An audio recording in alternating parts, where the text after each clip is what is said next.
But yeah, let's do the match reaction then, Simon. I'll let you go first. Unlucky. Yeah, we can hear you. The Burnley 3, Aston Villa 2. Massive win for Burnley at Turf Moor. Absolutely made up with that. I'm buzzing with it. Oh, mate, I'm absolutely buzzing. Like I said, not just the fact that we scored 3 goals, the people that scored it. Tarky got a yellow early on, which probably, changed his mindset a little bit. But then after that, he committed to loads of challenges and he got them all. Nick Pope kept us in the game to the majority of it. Aston Villa were very, very fucking good in the first half, let's be fair. In the first half, they were very good. If it weren't for Nick Pope, we could have not had a second half to come out to. Jack Court made a huge difference. I've called for it, I've asked for it. And I've said this from day one. We can't keep criticising the strikers when they're not getting the service. And we bring on one player, and it made a huge difference. We was a different team in that second half, and I was buzzing to see it. Vidra come on, did unbelievable. And yeah, do you know what I mean? Better deliveries from Brady. It would have been a decent first half as well. Well, maybe that's why we did so much better in the second half, because like you say, we changed things around. Goodmanson came on in the second half as well. The delivery got better. Dwight McNeil put a cross in that just went straight into the net. But I'll take that. Kieran Phillips says, well, hey, 130 quid better off. I put Grealish anytime, Burnley to win 25-1. So happy days for Kieran. Adrian Hudson says, top stream, lads. I think Villa are a bit deluded. You know what, mate? I totally agree with that. I don't dislike Villa at all. Actually, I admire them as a club, but their fan base, they are so hard work, and it really does my head in. I know where my zone. Robert Benson says, as usual in this league, lousy losers, obviously referring to Villa. Roy Taylor says, great win, and much needed 3 points. The form's improved recently, Roy, so that's another 3 points. Oh, how you doing, Lewis? Thought you're well, mate. He says, what a win that is. You cannot wear a smile on my face. And he's gone for Dwight McNeil as his man of the match. And Dwight McNeil, in fairness to Lewis, was class. We will, of course, have the prestigious TurfCast podcast man of the match poll on our tweets. Probably tonight, maybe tomorrow morning. Depends if I can get everything out in time. Dan Taylor says, this team is definitely coming back into the form. I hope we take that into Chelsea. Why do they hate Ben Mee? That Wesley challenge. Remember, Ben Mee made a really good challenge on Wesley. He broke his leg, unfortunately for him, but it was nothing to do with the attack.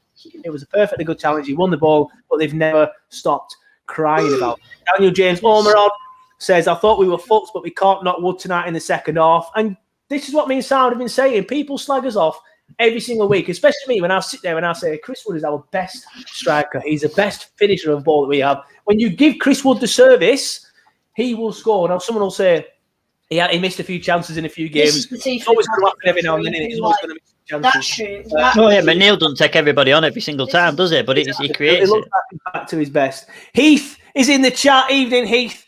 From the New Zealand Clarets, he says that was insane. And while Heath is in the chat, this is obviously a timely reminder to give everybody that we do, of course, have the fan reaction show. And if you do want to get involved with the fan reaction show this week, please do. We are always looking for more people to get involved. All you have to do is send me a video of yourself talking about the game for 2 to 3 minutes, just basically saying that was good, that was shit. We're doing it a bit better than that, just chatting on. Basically, I just wanted to talk and give me your opinions on the game for 2 to 3 minutes. Excuse me. Just chat there. Film yourself in landscape if you can. Not portrait. It's not the end of the world if you do it in portrait. And then you can either send it on Gmail, you can send it on Twitter, you can send it on Facebook, or if I think I can trust you, I will give you my WhatsApp and you send it to me on there. But no nudes, please. No nudes. I give Robert Benson my WhatsApp this week, and he has yet to send me a nude, which is good. Thank you, Robert, for not sending me a nude.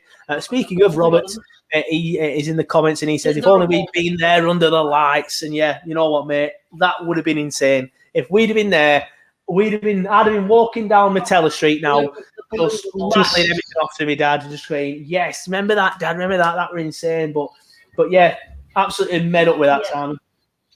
Yeah, mate, absolutely. We can't praise him enough for that performance. The second half were incredible. The character Sean, we made. Like I said, Jack Cork coming on made the difference for me because I forgot Ross Barkley were playing and I couldn't stop singing his praises in the first half. He was brilliant. Jack Grealish, again, instead of playing a number 10 role at the edge of our box, he was playing deep as a false 9 almost. he just couldn't get hold of the ball. He could not get that freedom that he had in the first half. Granted, he scored a goal, but it was just a great finish. I'm not going to take that away from him. Yeah, fair enough.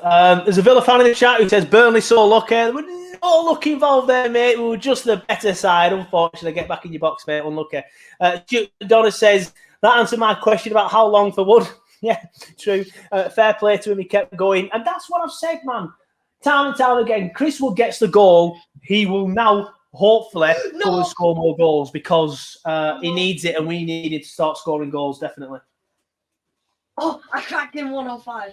What? Tell you what, lads, what a result that was. And tell you what, something I can do now, which is something I refused to do earlier in the stream because it was only the 85th minute at the time. He said, I will now happily show you what that Premier League table looks like now that we have got that win against Villa. There it is. It's on your screen now. Burnley, we haven't gone up any places, but we are now on 22 points in 15th.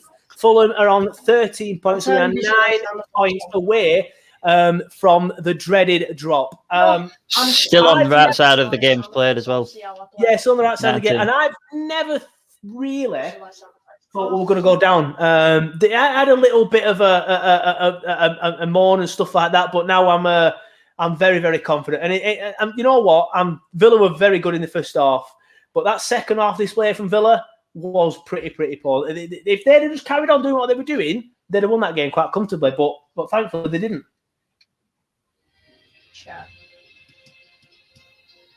Yeah, I'm just looking then at the table. Yeah, it's on your screen now, everybody. You can see the league table. Burnley are 9 points clear of relegation, and we are. I'll tell you what, we're closer to Villa than we are to relegation. So let's start looking up rather than looking down, because I think that's really is what we can do now. On that note, Chelsea at home next. Yeah, so another defeat. Chelsea away, sorry. Chelsea away. Another defeat. No, I'm joking. But like somebody said earlier that I put on the screen, we are in form now. We've beaten Liverpool at Liverpool. We've beaten Villa. Liverpool are a better side than Chelsea. Villa are in better form than Chelsea. Are probably better going forward than Chelsea, in truth. We've beaten them too. Why can't we go and beat Chelsea at Chelsea? Absolutely. We then got Man City at home on a Wednesday night. Followed by Brighton at home and then the FA Cup after that. So we've got one winnable game, two misses, but like you said, 9 points is giving us a massive breathing space there. Well, that's it now. Like we could have been going into them games that you've just reeled off. Chelsea away, City at home, 2-0 on defeats. If we hadn't beaten Liverpool, if we'd have lost against Liverpool and we'd have lost against Villa tonight, we'd all be going into that saying 2-0 on defeats. Let's get on the other side of it and see where we are. Now we're looking at it thinking, well, even if we get beat, we've got a 9-point gap. Even if Fulham win both of their games, which they're not going to, even if they did, we'd still be 3 points away from the drop, or 3 points away from Villa. But Newcastle aren't doing anything. Nope, Josh is there. 1 minute, John. Well, if Simons needs to go, I'll tell you what I'll do, everybody, because we have done the match reaction. So I'll start wrapping up everybody now. So it's been good to see you all. Like I said earlier, we do the fan reaction. So if you want to get involved in the fan reaction, please do. I've already told you all about that. This match reaction will be going on YouTube. It always does. I clip it up and put it on YouTube as its own video. And if you haven't already, if you're watching on YouTube, even the butthurt Villa fans, if you're watching on YouTube, please feel free to give me a subscribe. It would mean the world if you could ease the pain of a defeat against the mighty Clarets and subscribed. There we go. I have one last comment from a Villa fan. We'll just end it there. He says, "You came out better in the second half. I will give you that," says Daniel Hartley. We did, and that's because of the substitutions that we made, mate. But Villa were the better side in the first half, but the second half, we deserved it, I think it's fair to say. But I'll just put that on screen again now. There you go. Please get your fan reactions in if you want. I've already told you all about it.